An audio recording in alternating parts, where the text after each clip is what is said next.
Muchas gracias, señora presidenta, por permitirme intervenir en el día de hoy sobre este proyecto. En primer lugar, colegas, quiero hacer un comentario general, algo que es una obviedad, pero que creo necesario hacerlo por varios de los enfoques que he visto en la intervención de algunos de los colegas. Y esa obviedad es que la principal responsabilidad en materia de recuperación económica de la ciudad está en cabeza del gobierno nacional. Eso creo que es algo obvio, pero me parece que es una variable que ha quedado por fuera de la discusión de este proyecto de acuerdo que tiene, y es una variable que tiene que tenerse en cuenta. Y lo que estoy diciendo, algunos podrán decir, no, es que Sarmiento quiere lavarse las manos frente a la responsabilidad del gobierno distrital en materia de recuperación económica. No, no es una lavada de manos, colegas. Esto tiene que ver o es la consecuencia de esta afirmación que estoy haciendo del diseño institucional que tiene hoy el Estado colombiano. Bogotá no es una república independiente, Bogotá es la capital de una nación y la nación, el gobierno nacional, es quien por competencias constitucionales cuenta con las principales o con los principales instrumentos de política económica para implementar las medidas de recuperación económica frente a la gravísima crisis que estamos viviendo. En política macroeconómica hay tres instrumentos principales: la política monetaria, que está en cabeza del gobierno nacional y el Banco de la República. En segundo lugar, la política cambiaria, que está también en cabeza del gobierno nacional y el Banco de la República. Y en tercer lugar, la política fiscal, que está en cabeza principalmente del gobierno nacional, porque es el que tiene la chequera más grande, el presupuesto más grande, pero sobre todo, colegas, porque el gobierno nacional es el único que puede acudir a fuentes extraordinarias de financiación en medio de una crisis como la que estamos viviendo. Puede acudir a fuentes como la emisión de moneda, puede acudir a fuentes como el uso de las reservas internacionales. Ese tipo de facultades no las tiene el distrito, y por eso es que no es que sean ni siquiera responsabilidades iguales, no, la principal responsabilidad es del gobierno nacional y la responsabilidad del distrito es absolutamente complementaria. Es lamentable lo que está haciendo el gobierno nacional en esta materia, porque sigue apegado a la ortodoxia neoliberal y, por ejemplo, el nivel de gasto público no se ha elevado como lo han hecho otros países. De acuerdo con el ministro de Hacienda, en una entrevista reciente en El Tiempo, el nivel de gasto para atender la crisis ha sido tan solo el 3.5% del Producto Interno Bruto, mientras que en otros países supera de lejos el 10 o el 15% del Producto Interno Bruto, es decir, que no se ha elevado el nivel de gasto de manera suficiente. Esto con un agravante, y es que el gobierno nacional ha tomado recursos de las entidades territoriales, como los recursos de las regalías, para financiar ese gasto, quitándole esos recursos a las entidades territoriales. Y también es muy grave que en medio de una crisis tan profunda la solución del gobierno de Iván Duque sea insistir en el paquetazo neoliberal, tanto que se ha hablado en esta discusión por parte de los colegas de reforma tributaria, de los colegas del Centro Democrático sobre la reforma tributaria. Pues tendrían que leer con mayor cuidado las entrevistas del viceministro de Hacienda y del mismo ministro de Hacienda, que ya están insinuando que el próximo año presentarían otra reforma tributaria, entre otras cosas, para meterle IVA a toda la canasta básica familiar, con el pretexto de que ahora está la devolución del IVA. Esto sería una medida supremamente grave y un sueño que siempre han tenido los gobiernos, no solamente el de Duque, sino también el gobierno de Juan Manuel Santos. Hecho este primer comentario, entonces, presidenta, ya quiero hacer ya algunos análisis y algunas propuestas sobre este proyecto de acuerdo para que las tenga en cuenta la administración y los colegas de la comisión. Uno puede decir que este proyecto hace parte de un componente de plan de recuperación económica que tiene como tres tipos de medidas centrales. El proyecto que estamos discutiendo uno lo puede dividir en tres tipos de medidas gruesas. Unas primer tipo de medidas que son alivios tributarios en materia de predial e ICA. Un segundo grupo de medidas que es aumentar impuestos para algunos sectores económicos. Y un tercer grupo de medidas son medidas para que buscan o que en teoría están planteadas para la formalización empresarial. Miremos cada uno de estos grupos de medidas. En primer lugar, el tema de los alivios.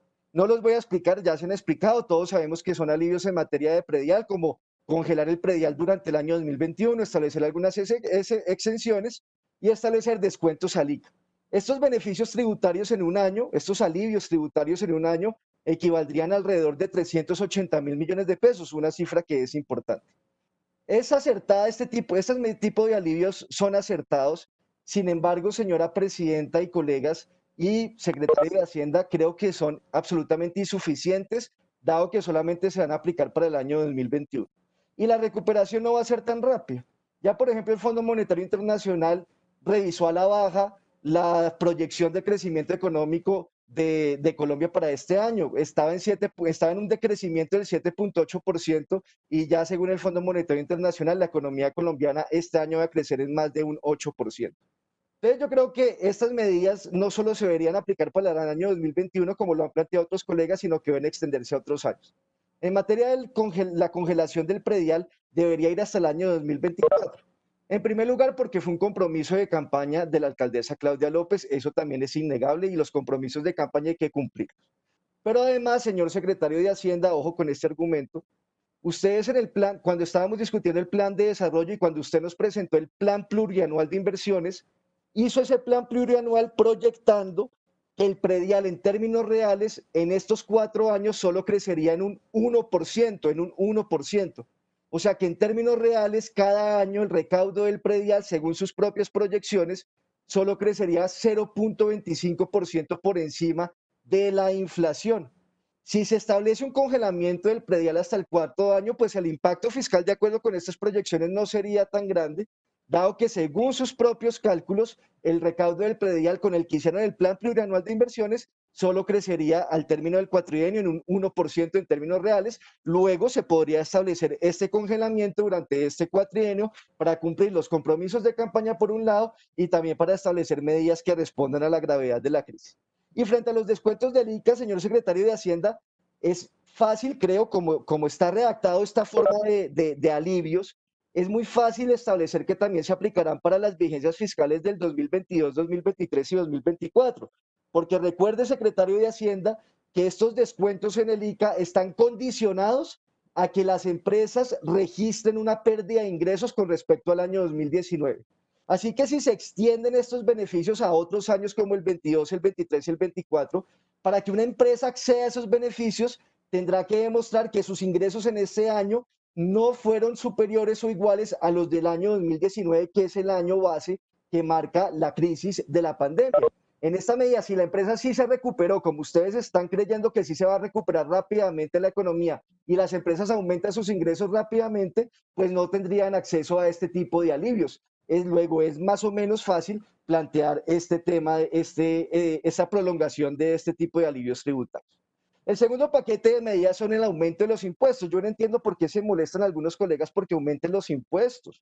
En una sociedad y sobre todo una sociedad tan desigual como la colombiana y la bogotana, recuerden que la desigualdad viene empeorando en los últimos años. Hay que hacer reformas tributarias, no como las que hizo Santos o la que hizo Duque, que le baja los impuestos a los que más tienen, al capital financiero, sino meterle más impuestos a los que más tienen. Esa es la lógica democrática y se requiere un mayor recaudo y lo que hay que analizar no es si hay mayor recaudo o no, lo que hay que analizar es a quién se le va a castigar o a quién se le va a cobrar ese mayor recaudo. Un minuto y termino, señora presidenta. Entonces, en lo que está planteado en el proyecto de acuerdo hay unas cosas que yo creo que son convenientes, que son acertadas. En lo que tiene que ver con la tarifa del ICA, aumentarle la tarifa a las actividades financieras, pues ¿quién se opone a eso? Que el señor Luis Carlos Sarmiento Angulo pague más ICA, pues que lo pague, porque gana más. Yo incluso estoy proponiendo en una proposición que en lugar de subir esa tarifa al 12,7 por mil, se suba al 13,25 por mil. Que paguen más las actividades de telecomunicaciones, las multinacionales como Claro está bien. Que paguen más los constructores también está bien, si es que son los que más plata le va a invertir el Estado en materia de inversión en infraestructura pública. Además que son los que se quedan con la renta del suelo, que es un negocio muy cuantioso aquí en la ciudad. Que paguen, yo diría incluso que volvamos a meterle, a establecer una mayor tarifa del ICA como está en el proyecto original a los call centers. Lo que sí tengo dudas, secretario de Hacienda, es que Tiempo, subirle. concejal. Sí, señora, subirle el ICA, la tarifa del ICA a la fabricación de productos farmacéuticos, en eso sí tengo duda, pero esas son medidas que implican mayor recaudo, pero que tienen un criterio democrático en la medida en que se le está cobrando a sectores económicos que son los que más ganan.